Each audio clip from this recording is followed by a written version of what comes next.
السلام عليكم ورحمة الله وبركاته. kusoo dhawaada Naciima Kitchen. maanta waxaynu karneynaa ugali iyo caleentiisa insha Allah taala, sukuma iyo kabaj iyo spinach biidhnillah.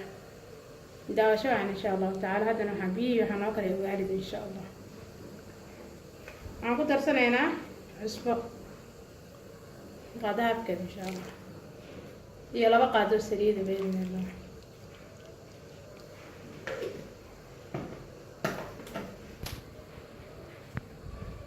haddana waxaan ku darsanaynaa ugali insha Allah.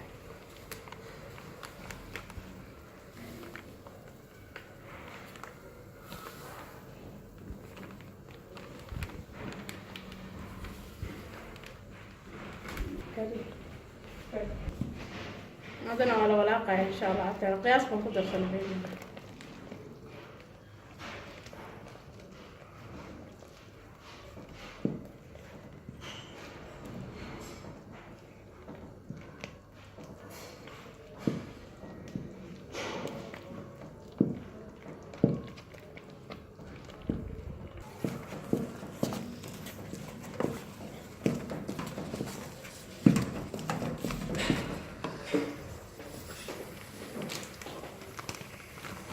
haddana waxaan lagu daraa wax yar oo kale insha Allah.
ما شاء الله. هذا والدين وينات حتى ما شاء الله.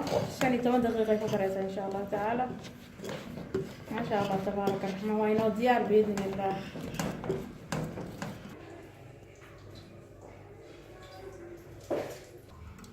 ما شاء الله. هذا نحن سمينا ناس سكوما هذه مع علنتي ووالد إن شاء الله. مصارت بس ويقانا. وكم حنا وجرو يعني يا بصل بإذن الله.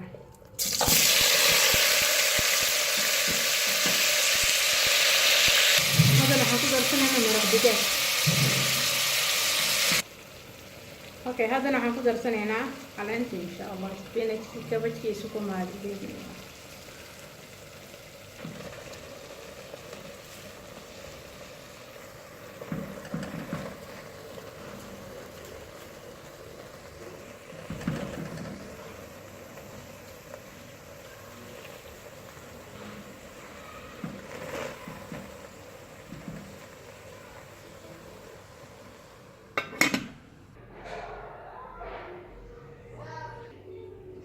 ما شاء الله تبارك الرحمن. وكان عمتدين ugalidi iyo caleenti spinachki kabajki sukuma. ما شاء الله تبارك ما diyaar.